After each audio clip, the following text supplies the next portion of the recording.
From Canyon Lanes at Morongo Casino, here for the title matches of today's JBT event. Gage Baker won 2 weeks ago in Hoffman. He continues to throw the ball well, but had to come the hard way to this title match. That's an opening strike, which gives him an opening lead against Kevin Massey at the scratch division. In the handicap division, Junior Gutierrez back in a title match for the first time in a little while. He's taking on Franklin Judd.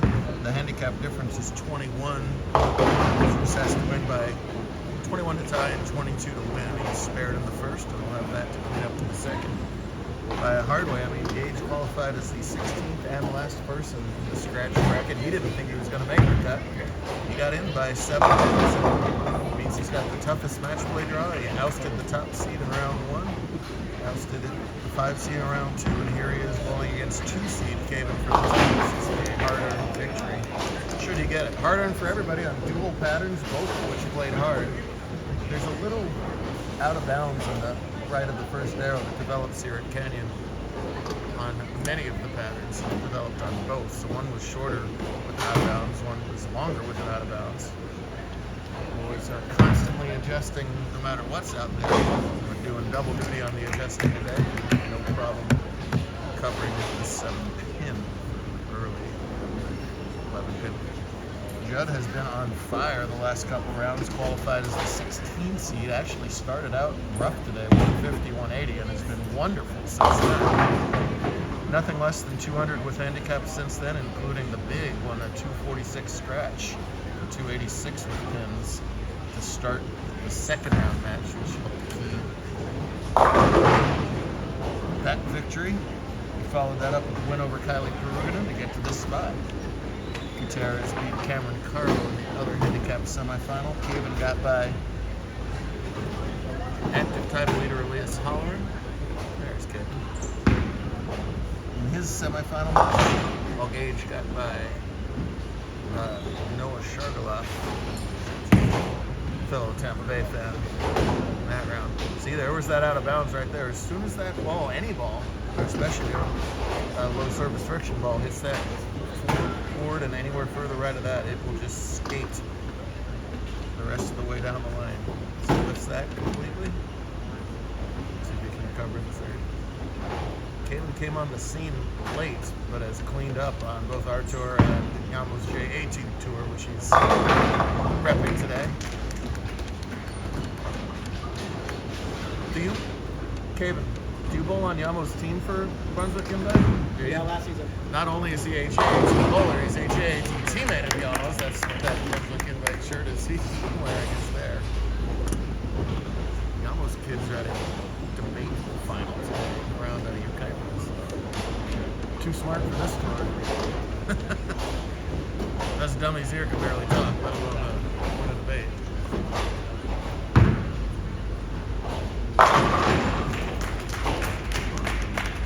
The Gage has gotten, the more he's grown into his game, which is somewhat unusual. Sometimes when these skinny kids just shoot up like a foot a month, it can be really hard to keep the timing together because your arm used to be here and all of a sudden it's here. But Gage has done a great job of having his game grow as he has grown. That exciting overtime win in Nevada 2 weeks ago. Already piling up the titles at a young age.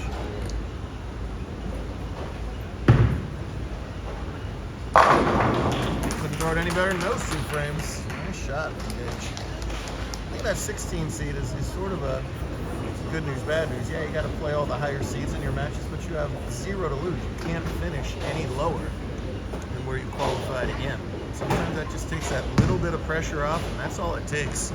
And again, we saw the out of bounds for bowlers. Armstrong just relaxing and start winning games. Kevin extremely versatile, but he does really keep inside lay down point, which he did there, but he's a little lost early now. It's a very tough spare. He misses this, he's gonna fall way, way, way behind. Sold out event today, 96 bowlers started. Giant thanks as always to the incredible Paula and the team here at Canyon for having us. Super Bowl weekend tradition for many years now. Kevin does indeed chop that. That's going to hit the out of bounds. You see that ball try and pick up a roll, and then it just hits some oil and just just walk on by. We saw gutter balls, 2 counts, 1 counts. Baffled the bowlers today. Good, they needed a tougher shot. We've been too easy on them lately. Toughen you up. Different ball, virtually the same laydown point, and that ball never tips. Trouble for Massey early on.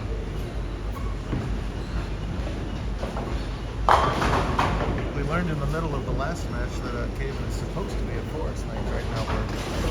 So John at Forest, I will write you a sonnet about your late employee. John runs 5-game tournaments during the week, and there's always a sonnet discussing the pattern or the events or what have you. So I'll write a late employee sonnet. Girls went to that young lady sitting next to Caven, Caitlin, what a surprise, winning the girls match over Lindsay today, while Gage is in U17 but was not involved in the U17 title match. That was Chasen Hu defeating Nicholas Hernan. The U17 win. He was that #1 seed. Gage beat in round 1. It doesn't look like he's stopping from there. There's Chasen, our U17 winner of the day. Watching his vanquisher. Leo made the top 5 today. That was good. Meanwhile, Franklin John just continues to throw strikes. That's his 3rd strike in 4 frames of the title match. He is in absolute cruise control. Best I've ever seen him roll. 2 different second place finishes. One here, one at Winnetka. Trying to finally break through for that initial first win. So hard to do.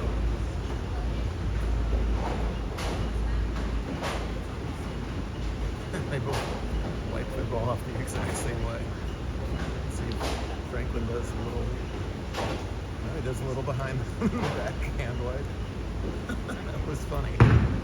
Gage just pounding the pocket. Boy, oh boy. Absolute perfect 4-bagger from Baker with maximum pressure. And then Caven's got to make the right guess and make it right now. Franklin looking for a 3-bagger of his own. That ball won't get there, but avoids the washout. That's important. 1-2's a little easier than 1-2-10, I guess. That's my knowledge for the day. I'm just gonna drop on. There, I was looking for it. Fidget with the saying, come on, get everything in the right place. I can still do this. It's got room for 225. You never know. It's the pace Gage is on right now. Right back here tomorrow. Right back here in a few hours. Early tomorrow. 8:30 start. Get done in time for the Tampa Bay game, right? Yes, of course. Hang on, ball. It does. Semi-deep breath from Judd. I think he's breathing.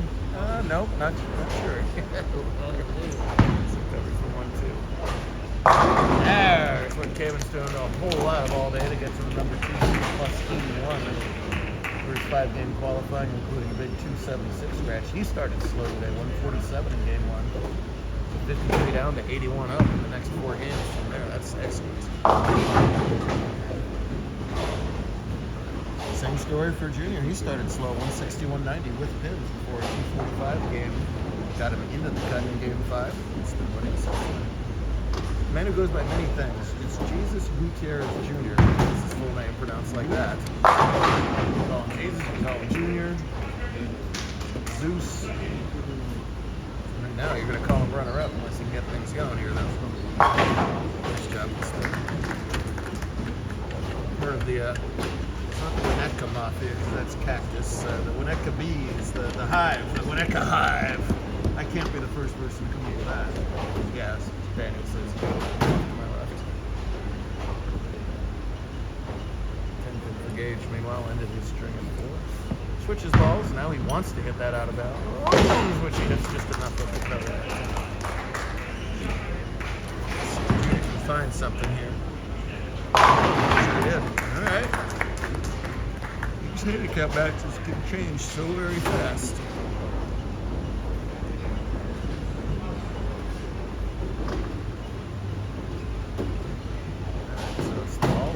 Opposite shoulder, and then start spinning and spinning. There we go. Very nice boogie.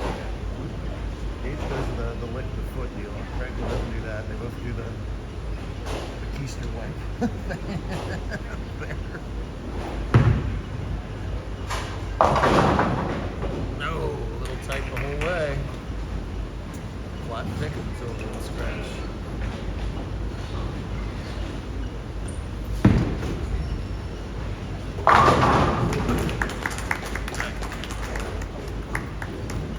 I don't know what Franklin found around game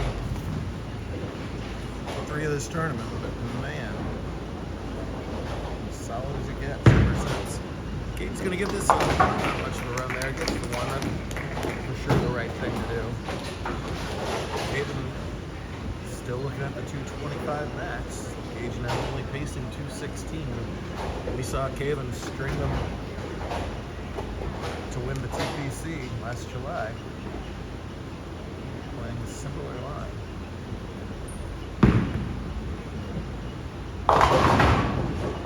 He leaves the same thing Gage did. It's not the time to imitate Gage, Franklin. Oh, man. That's a killer, because you're right in the middle of the big string. Now it's only double 9. A really nice shot from Caven. Flat 10 says no. Now it's 204 max for the first, cover your spare. 204 requires another open from Gage. All Caven can do is get his hit in the ninth and say, please let me step up the 10th with a chance. Also the right move to get the one there for Franklin. Still in control of this match. Now it's up to Gutierrez. The door creaks slightly open for him.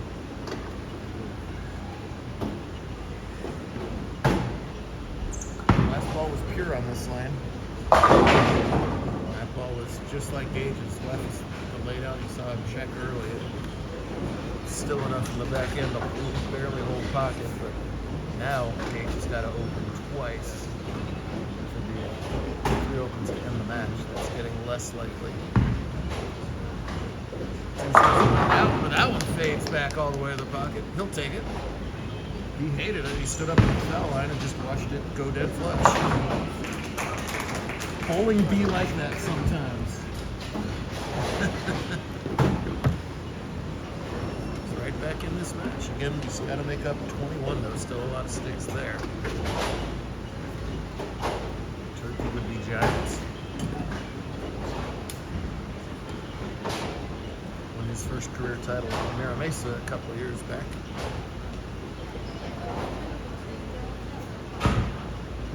Doesn't like that one either. Well, he better start not liking his shots because he hated the last 2 and they both faded right back flush. Baker in the 9th. Mark would win it. And he's going to win the today's scratch title.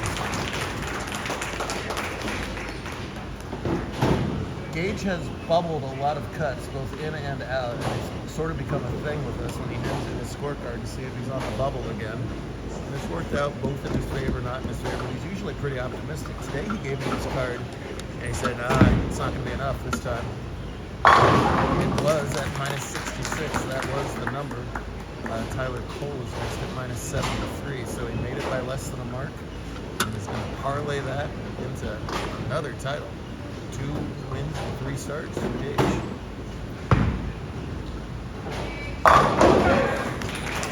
Of course, his dad Mark's got the Mark Baker bonus that he always does the canning every year for the top combined performer on the weekend. So Gage in the lead for that, Caitlin for the girls, and Jason for U17. To be determined over here. And he's got a tricky 310 to look at. So now this plot thickens. It started to thicken and scratch, but it unthickened very quickly as Gage puts it away with 30 strikes in the 9th, 10th, and 11th. He's going to get to the 230s. He'll be the one. And maybe that Mark Baker money ain't going anywhere.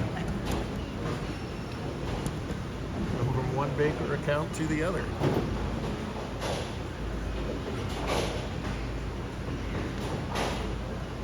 He's kept a very calm demeanor.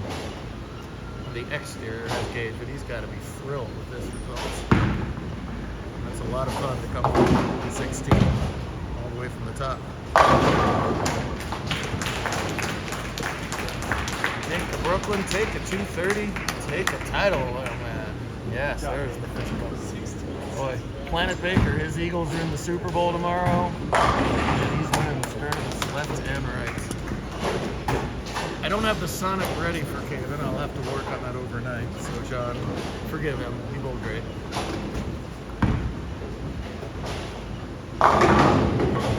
Oh, gets the light hit to tickle. Give him 4 in a row. We're going to have to look at the scoreboard here. 9 spare strike is 204. Strike 9 spare and Judd is 170, and the difference is only 21. From out of nowhere, Gutierrez has the lead heading into the 10th. As I say, right at the 6th frame, how quickly these handicap matches have changed. It has. A lot more work to be done. Anybody can still win it. Well, not anybody. Only Jesus and Franklin can win it. Those would be the 2 options. Pretty finish for Caven, just a little too early. Well, pins are wiggling. Pins are not falling. It's begging that ball to stay right just long enough. His subtle body language tells the story there. Now he's got 201. The spare strike minus the 21 is 180. 180. By my math, if he goes spare strike, Franklin needs all 3 to tie. First things first, this is not a gimme. As hard as the right corner has been, boy's the chop.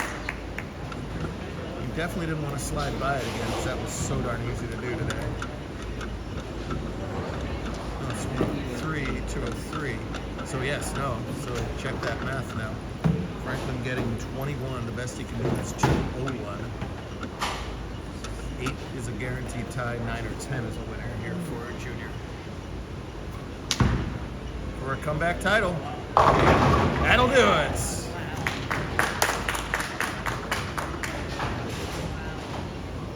It looked bleak in the 5th. Then he started throwing it bad, according to him at least. I don't agree with that. A late 4-bagger takes it away. Ah, that's a tough one for Franklin. He'll have to swallow a 3rd runner-up position with us. But if he bowls anywhere near like he's been bowling for the last, 6 hours, that win will come. 3-8 counts unconverted. The 3-10 in the 9th. The 6-7 in the 7th. I don't remember what it was back in the 2nd. It was the only non-split of the bunch.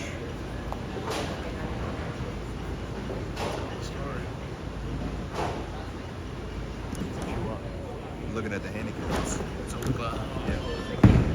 not by much, but it is indeed. And he gets that double anyway.